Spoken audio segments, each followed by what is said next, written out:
Bonjour à toutes et à tous, bienvenue sur Grand Littoral TV, nouvelle édition du journal de la rédaction ce mercredi 4 juillet. Vous le savez, on démarre par vos prévisions météo, avec dans l'ensemble un peu de changement tout de même. Aujourd'hui, une légère baisse des températures sur le littoral, un peu plus à l'intérieur des terres, on aura peut-être même des orages en fin d'après-midi, de fortes pluies d'ailleurs à annoncer localement. Il fera chaud tout de même. Aujourd'hui, 21 degrés à Boulogne, 22 degrés à Dunkerque, à Calais et le Touquet, jusqu'à 25 degrés à Saint-Omer à l'intérieur des terres. Demain, de nouvelles perturbations sont également annoncées. On en reparle avec la météo complète, bien sûr, après ce journal. À la une d'abord, le maire d'Ambleteuse, Arnaud Lelièvre Dubreuil, était jugé hier au tribunal correctionnel de Boulogne, une audience pour prise illégale d'intérêt, déjà étudiée par la justice en novembre 2016 et pour laquelle le maire avait été relaxé. Mais après un nouveau signalement des associations plaignantes envers le procureur de la République, l'affaire était de retour au tribunal hier. Tout remonte à décembre 2014 quand le maire participe au vote de la délibération du PLU, le plan local d'urbanisme, et qui rend constructibles certaines terres agricoles appartenant à son père, deux parcelles ayant ainsi aujourd'hui pris beaucoup de valeur.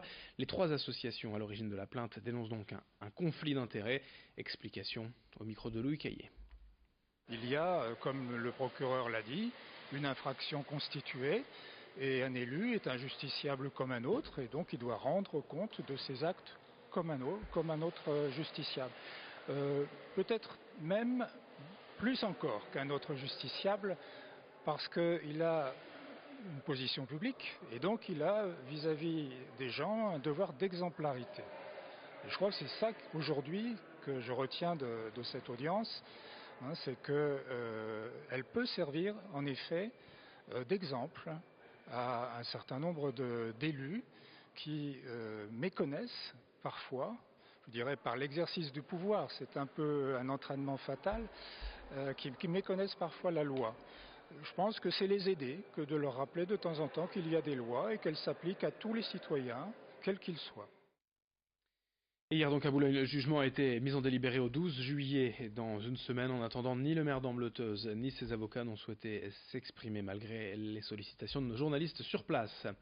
Et dans l'actualité régionale également, hier à Lille, l'ASN, l'autorité de sûreté nucléaire, a présenté son bilan 2017 dans la région, concernant évidemment en premier lieu la centrale nucléaire de Gravelines, la première en Europe occidentale, je vous le rappelle, avec 6 réacteurs et 2000 personnes qui travaillent ici depuis 1981. Au total, la centrale a fait l'objet de 27 inspections durant l'année par l'ASN et résultat, l'amélioration des performances en matière de sécurité nucléaire perçue en 2016 ne s'est pas poursuivie l'an dernier, avec au contraire une dégradation des résultats. L'ASN continue en outre de noter des faiblesses dans la maîtrise des accès en zone contrôlée, dans la prise en charge des intervenants potentiellement contaminés. Explication au micro d'Idil Gunay. Les accidents graves concernaient l'inspection du travail. Au niveau de la radioprotection, par rapport à 2016, on n'a pas eu d'incidents significatifs, donc ça s'est amélioré.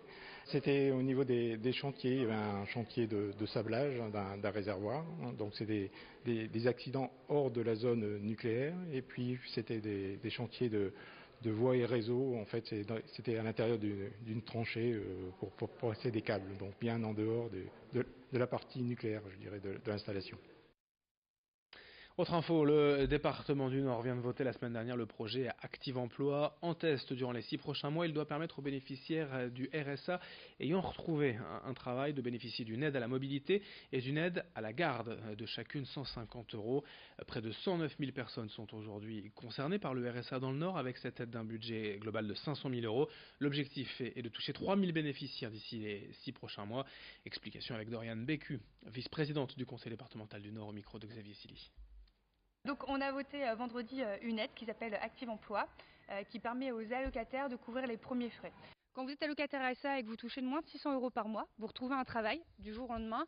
C'est compliqué parce que vous êtes déjà un peu dans le rouge, vous êtes à découvert sur votre compte en banque et vous n'avez pas forcément assez d'argent pour payer le plein d'essence, louer un scooter ou payer la nourrice de vos enfants.